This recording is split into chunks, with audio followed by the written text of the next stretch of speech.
All right, next section is on architecting your position. Any slides that Andres covered, I'm going to skip through in 30 seconds or less to make sure we cover everything.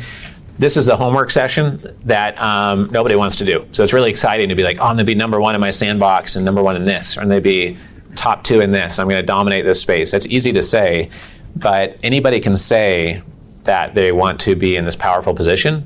But if you're just sitting there streaming Hulu and Netflix every day saying that, the world's not going to know. They're never going to find you. The most highly paid rocket scientist is not the one with the most degrees or the smartest one. It's the most well-known rocket scientist.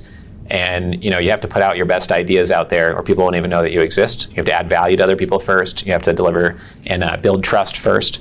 And so this is all about architecting that position. If you say, I want to be number one for billionaire family offices, or how to start a family office, or centimillionaires, or multifamily in Atlanta, or health concierge, then it's just like this. And anyone else can wake up tomorrow and say the exact same thing and wander into your sandbox. Because you're not saying, I have 10 employees, or 65 million in assets, or 22 employees, or 15 years in business, or we own 32 doors, or Darwin German's done $1 billion of transactions, or Nathan has 17 medical practices, et cetera, right? So you're basically saying this, like, hey, come on and join me. Anyone who wants to invade my sandbox, it's super easy, and a toddler in the industry can just wander in with no friction at all. You want them to look at what you're doing and say, oh, I don't want to compete against Daphne, because look what he's built up around him. If I want to compete there, it's going to take a lot of heavy lifting if I want to compete head-to-head.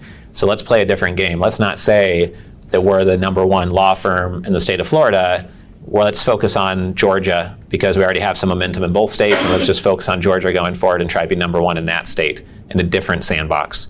So I was talking about this during the lunch break with one of my friends here, and by the way, I looked for fun to see how many emails we'd exchanged in the past to get to a meeting today, and we had exchanged 82 emails to get to point of today saying, okay, let's move forward and work together in this way. And it took some phone calls, me going to his office, following up whenever I was in Dallas, and 82 emails later, I think we're ready to work together. And that's pretty average for follow-up for a important joint venture or choke point type partnership. And that's a period of like a year that we exchange those emails.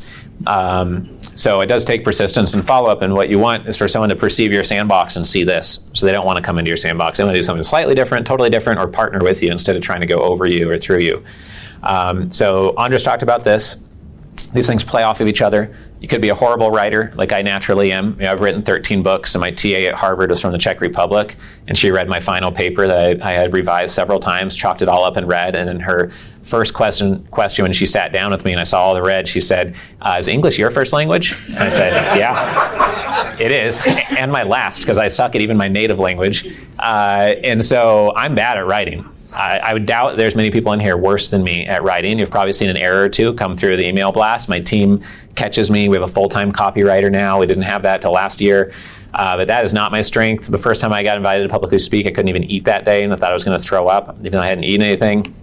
So I'm not natural at any of this stuff. But whatever you're really bad at, you can just do that last, right? So if you don't want to even speak live in front of a live audience on YouTube Live or Facebook Live, that's fine. You could record a podcast. And if you're bad at that, just interview someone via email. Just say, hey, here's 7 questions. Can you answer those? And now you have a blog where you've done an interview. Now you're more connected. You have more insights. You're adding value to people. Then you can go to a podcast where you can always edit something out. If you stammer and get stuck, you can always edit that part out before you publish the podcast. That's no big deal. Once you do a podcast interview, then you can transcribe that with rev.com. And the fastest way to write a book is just have a 12-point PowerPoint slide. Give it as a webinar, give it as a talk at some local groups 10 times, and the 12th time you give that talk, you just record it and transcribe it, and each slide of your PowerPoint could be a chapter of your book. And each slide you do a little bit on a case study, a best practice, a pitfall to avoid, et cetera. And then that's the easiest way to write a book versus the most painful way.